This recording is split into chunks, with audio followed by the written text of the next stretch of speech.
Assalamualaikum warahmatullahi wabarakatuh. Selamat pagi kepada Bapak Mudarom MPDI. Akan membacakan tentang materi hukum Islam terkait keluarga. Dengan anggota saya sendiri, Marisa Cahya Puspita, dengan NIM 2230210092, dan Nuraliza dengan NIM 2230210076. Dan materi pertama akan dibacakan oleh Nuraliza. Dipersilakan. Baiklah, saya akan membacakan materi yang pertama, yaitu hukum Islam terkait keluarga. A. Pengertian keluarga. Dalam Kamus Bahasa Indonesia, keluarga diartikan sebagai sebuah kekerabatan yang sangat mendasar di masyarakat. Diartikan pula sebagai ibu, bapak dengan anak-anaknya yang disebut sebagai keluarga inti. Keluarga merupakan sebuah institut terkecil dalam masyarakat yang berfungsi sebagai wahana untuk mewujudkan kehidupan yang tentram, aman, damai, dan sejahtera dalam suasana cinta dan kasih sayang di antara anggotanya. Dalam Undang-Undang Nomor 23 Tahun 2022 tentang Perlindungan Anak disebutkan bahwa keluarga adalah unit terkecil dalam masyarakat yang terdiri dari suami istri atau suami istri dan anaknya, atau ayah dan anaknya, atau ibu dan anaknya, atau keluarga saudara dalam garis lurus ke atas atau ke bawah sampai dengan derajat ketiga. Mufidah membagi bentuk-bentuk keluarga dalam 3 kategori. Pertama, keluarga inti, yaitu keluarga yang terdiri dari bapak, ibu, dan anak-anak, atau hanya ibu atau bapak atau nenek dan kakek. Kedua, keluarga inti terbatas, yaitu keluarga yang terdiri dari ayah dan anak-anaknya, atau ibu dan anak-anaknya. Ketiga, keluarga luas, yaitu keluarga yang cukup banyak ragamnya, seperti rumah tangga nenek yang hidup dengan cucu yang masih sekolah, atau nenek dengan cucu yang telah menikah, sehingga istri dan anaknya hanya hidup menumpang juga. Allah SAW berfirman dalam Quran surah Al-Ra'd ayat 38 yang berbunyi, "Dan sungguh kami telah mengutus beberapa rasul sebelum engkau, dan kami berikan kepada mereka istri-istri dan keturunan. Tidak ada hak bagi seorang rasul mendatangkan suatu bukti, melainkan dengan izin Allah. Untuk setiap masa ada kitab." Quran surah Al-Ra'd ayat 38. B. Tujuan pembentukan keluarga. Islam menganjurkan umatnya untuk berkeluarga. Pembentukan keluarga yang diniatkan karena Allah Subhanahu wa Ta'ala senantiasa bernilai ibadah. Rasulullah SAW menyuruh kita berkeluarga dengan tujuan agar semakin banyak keturunan atau generasi yang taat kepada Allah Subhanahu wa Ta'ala. Rasulullah SAW melarang keras orang yang tidak mau berkeluarga. 1. Sarana pemenuhan kebutuhan biologis. Islam terbukti paling mengetahui dengan baik seluk-beluk manusia dan paling bijak dalam menanganinya. Tak kalah diberikan keluasan bagi manusia untuk menjalankan aktivitas seksual mereka dalam bentuk-bentuk yang legal. Sebagaimana firman Allah Subhanahu wa Ta'ala dalam Quran surah Al-A'raf ayat 32, "Katakanlah, siapakah yang mengharamkan perhiasan dari Allah yang telah disediakan untuk hamba-hambanya dan rezeki yang baik-baik? Katakanlah, semua itu untuk orang-orang yang beriman dalam kehidupan dunia dan khusus pada hari kiamat. Demikianlah kami jelaskan ayat-ayat itu untuk orang-orang yang mengetahui." Quran surah Al-A'raf ayat 32. 2. Sarana menggapai kedamaian dan ketentraman jiwa. Dengan pernikahan, ikatan mawadah warahmah antara suami dan istri akan semakin bertambah. Masing-masing merasakan ketenangan, kelembutan, dan keramahan, serta mendapatkan kebahagiaan di bawah naungan satu dengan yang lain. Baiklah, saya akan melanjutkan materi dari Nuraliza. 3. Kemuliaan keturunan. Salah satu tujuan dari pembentukan sebuah keluarga adalah untuk memperoleh keturunan. Hal ini dimaksudkan untuk menjaga keturunan dan melestarikan jenis manusia di dunia ini.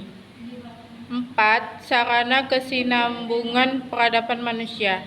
Dengan manusia dapat meneruskan generasi penerusnya, yang berarti dapat melestarikan kelangsungan hidup manusia berikutnya. C. Hak dan kewajiban suami istri dalam keluarga.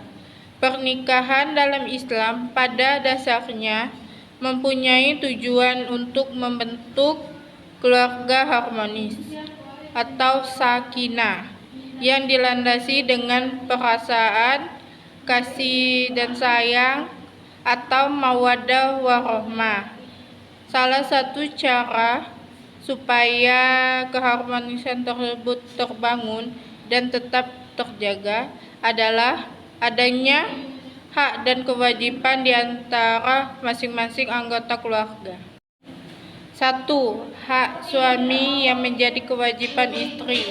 Hak suami adalah segala sesuatu yang harus dilakukan dan dipenuhi oleh seorang istri sehingga selain menuntut haknya untuk dipenuhi, kewajiban yang melekat pada diri seorang istri pun juga harus terlaksanakan.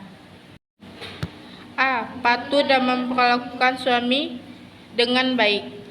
Allah Subhanahu wa Ta'ala telah menunjuk laki-laki sebagai pemimpin bagi seorang perempuan, sehingga kepatuhan dari seorang istri terhadap suaminya adalah sebuah kewajiban yang tidak bisa ditawar lagi. Karena dari ketaatan terhadap suami akan mendatangkan ketentraman dalam sebuah rumah tangga. B. Memberikan ketentraman kepada suami. Seorang istri wajib mencintai suaminya dengan sepenuh hati dan mengabdikan dirinya untuk ketentraman suaminya secara sukarela dan berusaha sebaik mungkin agar suami selalu merasa ketentram dan nyaman saat bersamanya. 2. Hak istri yang hak menjadi kewajiban. Suami hak istri adalah suatu kewajiban mutlak yang harus dipenuhi oleh seorang suami. Di antara hak-hak istri yang menjadi kewajiban suami adalah nafkah, memimpin dan melindungi keluarga, dan juga memperlakukan istri dengan baik, mendidik dan mengajar istri. A. Suami sebagai penanggung jawab utama nafkah keluarga. Nafkah suami terhadap istrinya meliputi segala keperluan hidup, baik makanan, tempat tinggal, dan segala pelayanannya, yang tentu saja disesuaikan dengan kemampuan suami dan adat kebiasaan masyarakat setempat. Ayat Al-Quran dan hadis Nabi Muhammad SAW dalam hal pemberian nafkah oleh suami terhadap istrinya itu sangat menekankan kelayakan menurut masing-masing masyarakat atau al-ma'ruf, dan juga disesuaikan dengan kemampuan suami atau al-wusu. B. Memimpin dan melindungi keluarga. Suami bertanggung jawab terhadap istrinya. Pertanggungjawaban ini akan diminta kelak di hadapan Allah Subhanahu wa Ta'ala. Hal ini dikarenakan sebagai suami adalah pemimpin wanita atau istri, dan sepertinya yang kita ketahui bahwa setiap pemimpin akan diminta pertanggungjawaban atas apa yang dipimpinnya kelak di hadapan Allah Subhanahu wa Ta'ala. C. Memperlakukan istri dengan baik. Dalam sebuah rumah tangga terdapat banyak hal yang harus diperhatikan bagi seorang suami. Harus memenuhi segala kebutuhan, misalnya makanan, pakaian, dan tempat tinggal. D. Pendidikan dan pengajaran. Seorang suami bertanggung jawab terhadap istrinya. Jika seorang suami tidak mampu mengajarinya sendiri, maka ia harus bertanya kepada orang yang benar-benar mengerti hal tersebut, kemudian menyampaikannya kepada istrinya. Namun, apabila sang suami belum bisa memahaminya, maka ia harus mengizinkan istrinya untuk keluar rumah guna belajar, atau jika sang suami tidak mengizinkan istrinya keluar rumah, maka ia harus mendatangkan guru ke rumah. Dengan demikian, presentasi dari kelompok 5 kami ucapkan hamdalah secara bersama-sama. Saya sebagai moderator pamit undur diri. Mohon maaf atas kekurangan dan kesalahan dari saya ucapkan, dan terima kasih untuk perhatiannya. Wassalamualaikum warahmatullahi wabarakatuh.